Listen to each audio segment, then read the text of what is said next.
What's up, guys? How you guys doing today? I hope everyone is doing fantastic. As you can see, I'm doing wonderful today. Hey, welcome back to another video.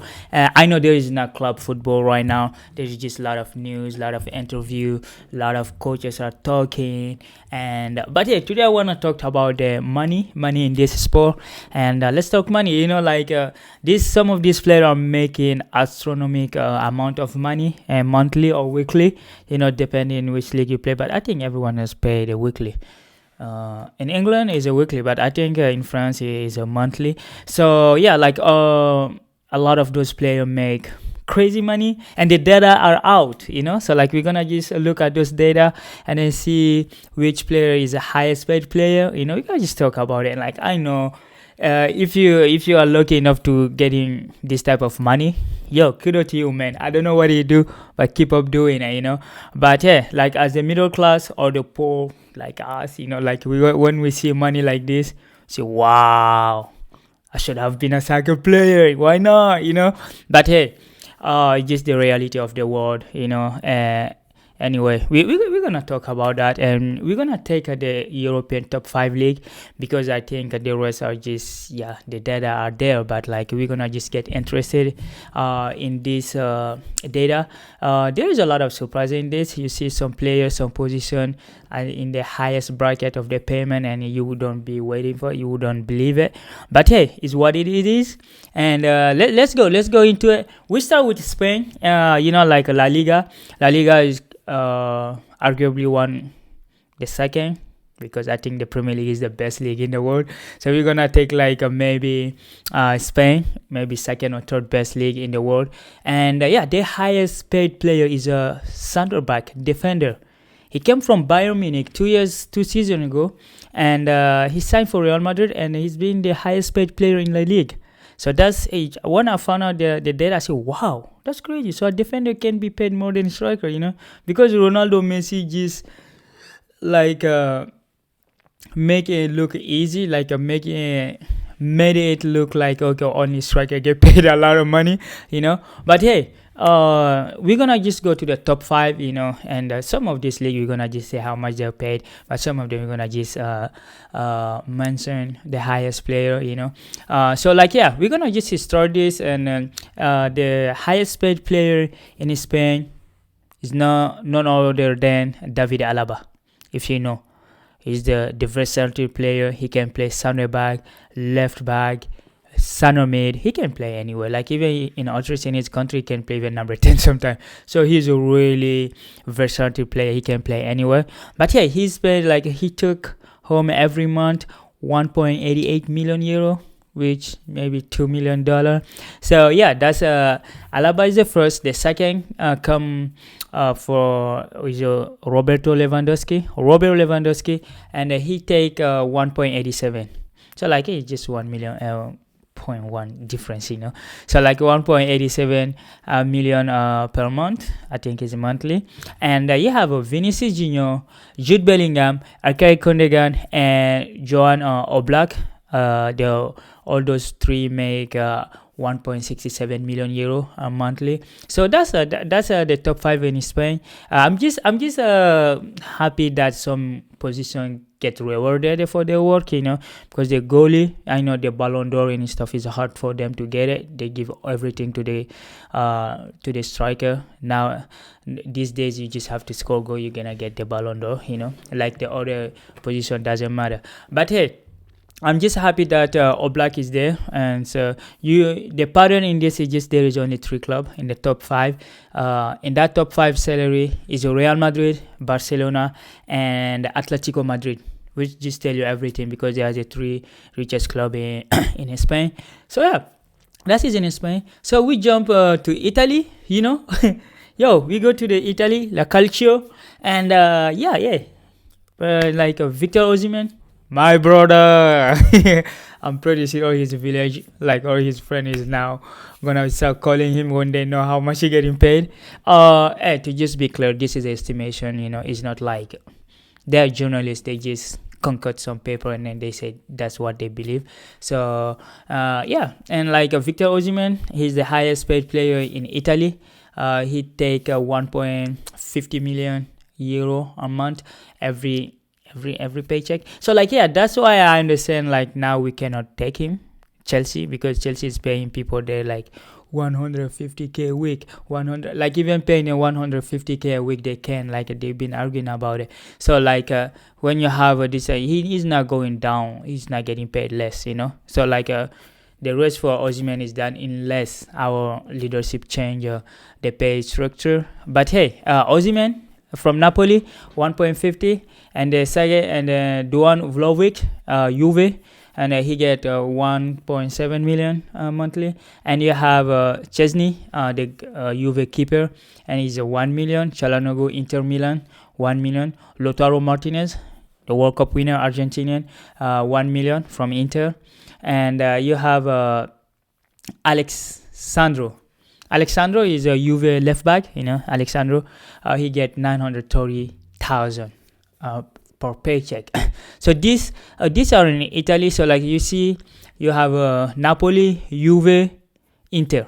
Those are the three clubs. So like Napoli is not the richest club. It's not. I don't think they are part of the richest. But yeah, I think Osimen, just because they renew his contract, they're gonna sell him this summer, maybe 100 million or 150 million.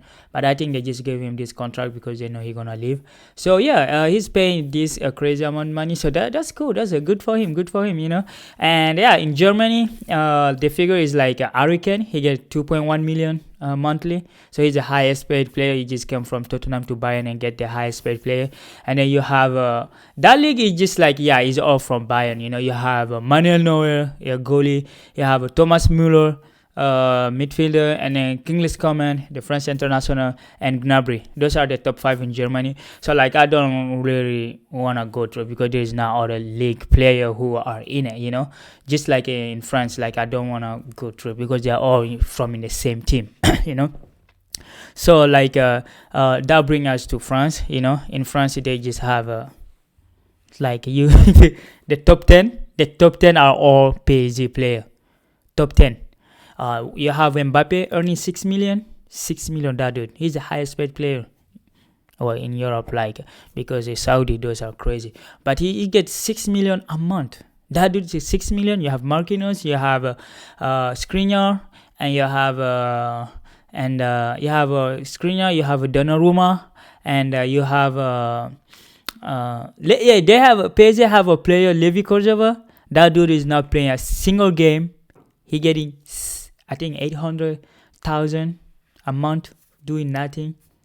But hey, it's a contract. They work so hard when they're young to get this contract, and now they just have to enjoy, Like even he's not playing, it's not his fault if they are not making him play. Because if you call on him, he's gonna play. But he's on the bench eating the money, Like that's what all the players, some players are doing. That's PSG. Some players just sign the contract and then sit down. They don't care. We see Aten Ben Arfa do it. You sign the contract, you refuse to leave. And then you see Pastore, Verratti, they all did it. Like they get a lot of money and then they just sign and then stay. So in France, like you won't see any other player in the France list enter the top 15. Now, I think top 11, I think Aubameyang is 11. I think you go to Inter 15 again, you see another player, I think is Alexandre Lacazette. So like in France, it's just PSG thing. Even the coach is the highest paid coach in France. So yeah, that is interesting. Like France and Germany, they are all for one club. Like they earn all the money. No wonder they're winning all the trophy. Because like that's the bare minimum they can do to win all the national league, And yeah, we come to the last league, the best league in the world, And that like there is a people earning crazy money. So like Kevin De Bruyne, he's the highest paid player in the Premier League, which make him the second highest paid player because only Mbappe earned more than him. So he earned like a 2.2 million a month from Manchester City, and the second is Erling Haaland. He earned 1.9 million. He's just from City too. And Mohamed Salah from Liverpool, 1.77. And Casemiro from Man United, 1.77. And you have Rafael Varane, 1.72. So now you understand why they want to get rid of Varane, he get paid this amount of money, so it's a lot for a club but Man United, they are rich, So in this you have 3 clubs, and you have Manchester City, Manchester United, and Liverpool. They have the 3 highest in this. But the other club, like you go to, for example, because this is the top 5, you just take the top 5. But like if you go to like Arsenal have players who are earning like 400,000 a week, which is 1 point something. It's just now 1.77, but it's 1 million something. I'm pretty sure Bukayo Saka is earning that, or like I'm pretty sure like Declan Rice or K Harvard, I think they're earning at least a million a month. So yeah, like those are, so like when I saw this figure, I just say okay, and then I listened to our president. Chelsea. I'm a Chelsea fan, so I addressed those issues today. Todd Bowley was invited in a talk show. He was talk show or like an event. He was talking. As a Chelsea fan, I understand. I know like the fans are not happy with the situation. Like we're losing all the game, and but he look at it like positively. He said, "Oh, we are here for the long run. We wanted the long run." But because like he just mentioned that we played the final, which is true. We're in the final. We're in the semi-final of the FA Cup. And the Carabao Cup, we lost in the final. And then we're in the semi-final of the FA Cup. In the league, we are 11. The Europe is not dead yet, but it's almost like, we are not in good position. So I like his positivity. He think like he says the long term. But, a Chelsea fan, we used to like Abramovich was how you gonna say was handling this club differently. Like he made us addicted to winning. So like when you see your team, like first year we all in the sand. They say yeah, okay, they came and they fire everybody. So it's a first year, so we let them. We understand. Like yeah, okay, next year. But the next season, this season we're still struggling. Like some fan. Some fan gonna be like just oh yeah, we wanna win. Like when you read the Chelsea Trust, Chelsea Supporter Trust. Their letter to the ownership. Yeah, I think they're threatening for march or boycott and stuff, but they are not doing it. They just, it's like I think it's all good. Like it just we want the leadership, like the fan representation to be listened to. Like we want Todd Bowley and his body to listen to us sometime. So, but if you listen to him today, you would understand like he's a long-term guy. He said we are here for the long term, so we invest in a young player. And I don't think when they bought this player, they're just like us. They did not think they would flop. Like the time we were buying Modric, Mikhailo Modric, and Caicedo from our rival, like beating them to the signing, we were all happy. It just did not turn out the way we want to. So like. It's okay, like just this season we're gonna try to finish as high as possible, but next season if the team is doing like this, it's gonna be tough. Because for me, I don't think it's a coaching problem. First of all, the players are not available, so like we cannot judge Poch on this that much. I know like in the instant after the result we get angry, frustrated, but when you see the team we have and the way we play, like the dude doesn't have a player at the same time all the time. The player are not consistent. They get injured all the time, and every formation you put in just flop. But hey, for me, when I saw this data on the money on how much players are paid, that's where I say the leadership are getting this wrong.